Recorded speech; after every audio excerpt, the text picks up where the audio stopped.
Mitzi Sanchez nasceu no dia 10 de agosto de 1992 na cidade de Vallejo, no estado da Califórnia, nos Estados Unidos. A menina cresceu em uma família grande e amigável e seus pais tiveram mais 3 filhos. Mitzi era uma criança alegre e ativa, ela adorava sair e passar tempo com os amigos e se dava muito bem com a irmã mais velha e os irmãos. Desde muito jovem, a menina era bastante independente. Quando ingressou no ensino fundamental, seus pais a deixaram ir às aulas com o irmão, sem a companhia de adultos. A distância entre a escola e a casa dela era de apenas 650 metros e a maior parte do percurso era por uma estrada muito movimentada. Mitzi completou 8 anos em 10 de agosto de 2000 e estava muito ansiosa para comemorar a ocasião com sua família. Acordando cedo naquela manhã, ela perguntou à mãe se poderia faltar à escola, já que era seu aniversário, mas a mulher recusou seu pedido. Então a menina saiu de casa com o irmão por volta das 7h30 e eles foram para a aula. Depois da escola, Mitzi teria que esperar pelo irmão e ir para casa com ele. Porém, naquele dia, quando o menino saiu da aula, sua irmã não estava em lugar nenhum. Depois de esperar um pouco, ele pensou que Mitzi havia partido sem ele. Então, o garoto foi para casa. A irmã mais velha deles ficou muito surpresa, já que a Mitzi estava bastante ansiosa para comemorar seu aniversário.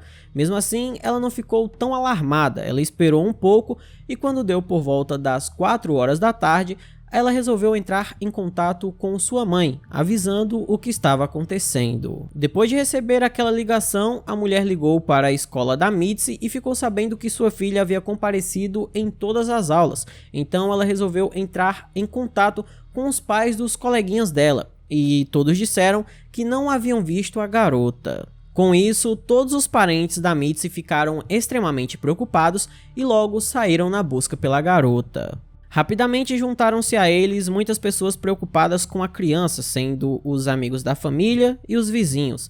Juntos eles organizaram uma operação de busca bastante extensa. Enquanto alguns andavam pelas ruas, outros batiam em todas as casas no caminho para a escola e perguntavam se alguém tinha visto a garota. Eles começaram a imprimir e distribuir panfletos com informações sobre o desaparecimento de Mitzi. E infelizmente, nada disso ajudou a encontrá-la, e os pais da menina contataram a polícia. Os policiais imediatamente aderiram à busca e a mídia local ficou interessada no caso. O desaparecimento de Mitzi atraiu muita atenção do público, já que aquele não era o primeiro caso desse tipo na cidade. Durante vários anos, um criminoso desconhecido, ou quem sabe várias pessoas, atuaram em Vallejo e raptaram algumas crianças. O último incidente desse tipo ocorreu em dezembro de 1999, menos de um ano antes do desaparecimento de Mitzi. Ciana Fairchild, de 7 anos, que morava a poucos quilômetros da casa de Mitzi, desapareceu a caminho da escola. E apesar de todos os esforços da polícia e do FBI, a menina nunca foi encontrada. Agora que a Mitzi havia desaparecido no caminho da escola para casa, os policiais acreditavam que o mesmo responsável por raptar a Ciana estava envolvido nesse caso. Mesmo tendo recolhido poucas informações, os policiais conseguiram notar semelhanças óbvias, então eles ficaram ainda mais alarmados. Sendo assim, eles voltaram a analisar todos os suspeitos do caso de Ciana, mas isso não trouxe nenhum resultado. No dia seguinte ao desaparecimento de Mitzi, o caso foi amplamente discutido não apenas nos noticiários da cidade, mas em todo o estado. Todos temiam que um sequestrador em série estivesse por trás disso e temiam que ele escapasse ileso novamente. Os familiares da menina deram entrevistas ativamente, tentando atrair o máximo de atenção possível para o caso. Sua mãe, com lágrimas nos olhos, recorreu ao possível sequestrador, implorando que lhe devolvesse sua filha com vida.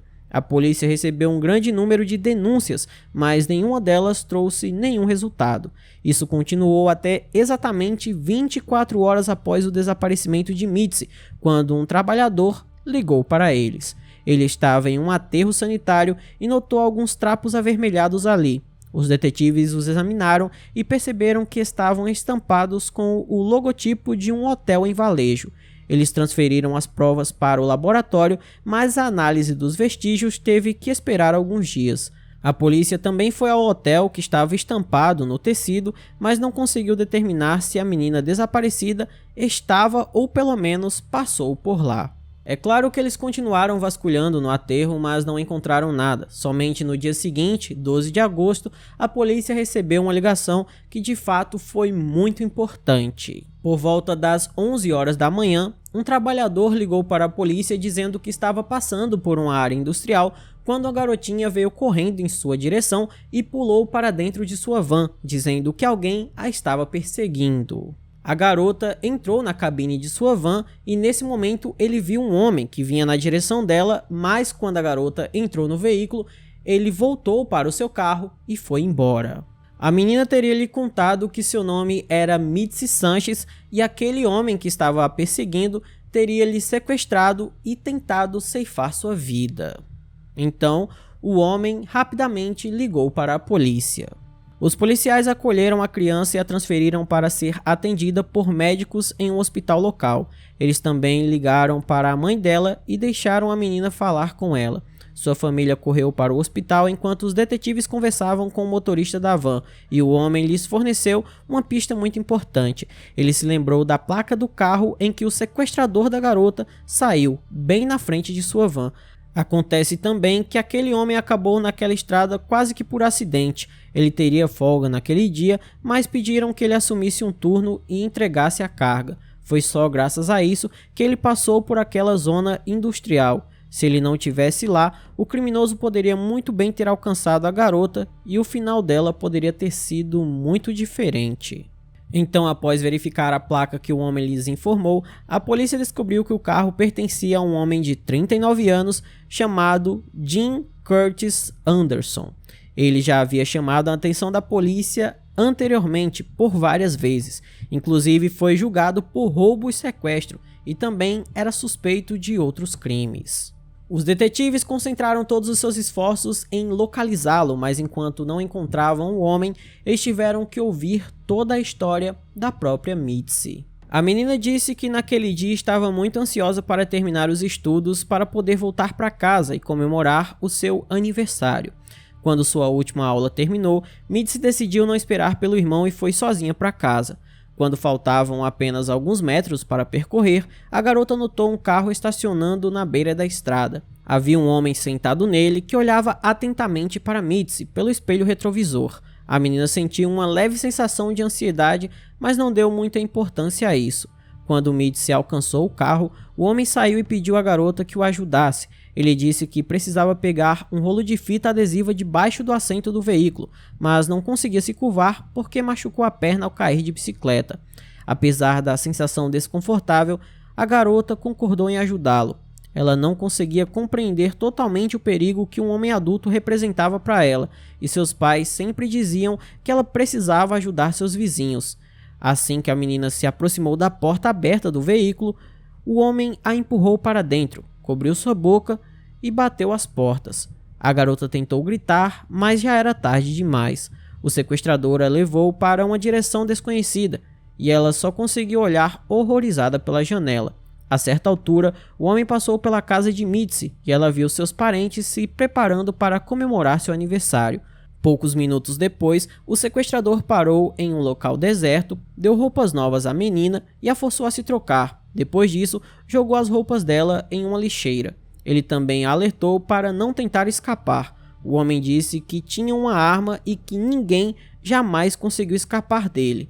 Depois disso, ele seguiu com a garota em uma direção desconhecida por várias horas. A certa altura, Mitzi perguntou por que ele a sequestrou, e o homem respondeu calmamente que fizeram o mesmo com ele quando era criança. Quando escureceu, o homem parou o veículo, tapou todas as janelas e acorrentou a perna da Mitzi no carro. Depois disso, o homem obrigou a menina a ingerir bebida alcoólica e mesmo com ela relutando, acabou cedendo por medo. Depois disso, ele teria tirado várias fotos da garota, eu não sei se com roupa ou sem, e aí ele foi dormir. A menina tentou manter os olhos abertos porque estava com muito medo de dormir. Ela estava pensando em como poderia escapar e em algum momento viu um carro da polícia passando pelo estacionamento que eles estavam.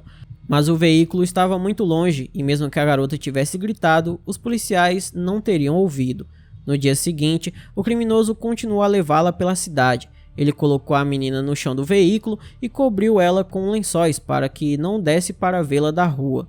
Em algum momento, ele parou e saiu por alguns minutos. Mitzi tentou soltar a perna da corrente, mas percebeu que não conseguiria. Mais tarde, a menina encontrou uma lixa de unha e tentou abrir a fechadura com ela, e também não deu certo. Quando o agressor voltou para o carro e saiu do local, ele disse que havia passado na casa de Mitzi.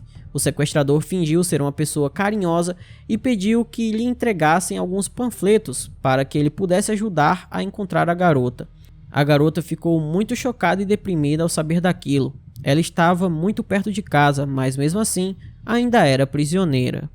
Nas horas seguintes, o homem seguiu com o carro, andando e parando em vários lugares, e à noite ele estacionou seu veículo em um local deserto e abusou da vítima.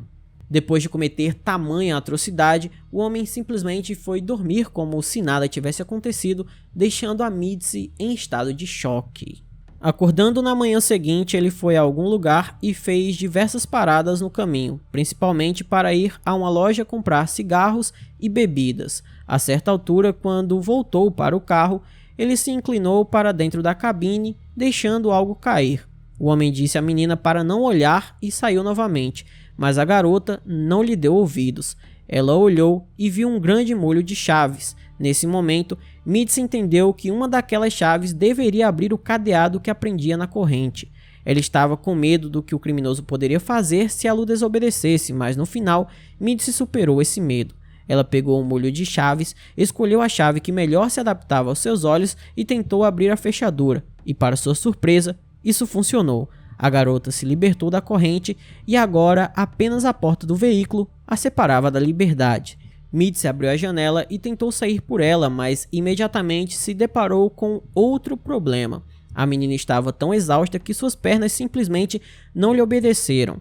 Depois de reunir as últimas forças que lhe restava, ela ainda conseguiu se levantar e pular do veículo. Andando ao redor dele, ela viu seu raptor e ele imediatamente notou que a garota estava fugindo. O homem começou a gritar para ela voltar, no entanto, Mitzi não iria desistir. Com o que restava de suas forças, ela correu na direção oposta ao criminoso. Ele a perseguiu e a menina tentou parar vários carros que passavam, mas nenhum deles parou. Ela assinou e gritou, mas ninguém queria ajudá-la. Apesar disso, Mitzi continuou avançando em direção à sua liberdade. A garota tinha certeza de que se ela parasse por algum segundo, o criminoso iria alcançá-la e acabar com sua vida. Tudo aconteceu muito rápido, mas para ela esse momento duraria para sempre. Eventualmente, ela viu a van, correu até ela e pulou na frente do carro. O motorista parou rapidamente e a garota subiu no veículo. Ela estava chocada, desidratada e com fome, mas sua vida não corria perigo. Os médicos lhe forneceram a ajuda necessária e logo toda a sua família foi visitá-la no hospital. O resgate quase que milagroso de Mitzi se tornou a notícia mais importante e comentada da cidade, e milhares de pessoas se reuniram na frente de sua casa quando ela retornou do hospital, aplaudindo e lhe desejando um feliz aniversário, mesmo que feliz seja uma palavra muito forte. E enquanto tudo isso acontecia, a polícia seguia procurando por seu sequestrador, que ainda estava foragido. Quando a polícia mostrou a foto do criminoso à mãe de Mitzi, ela percebeu com horror que já tinha visto ele 2 vezes. A primeira vez que ela o notou foi antes de sua filha ser sequestrada. Ele ficou na rua e olhou periodicamente para a casa dela. A segunda vez que a mulher o viu foi no dia seguinte ao desaparecimento de Mitzi, quando o criminoso foi à sua casa e pediu que lhe entregasse alguns folhetos para ajudar a procurar a menina.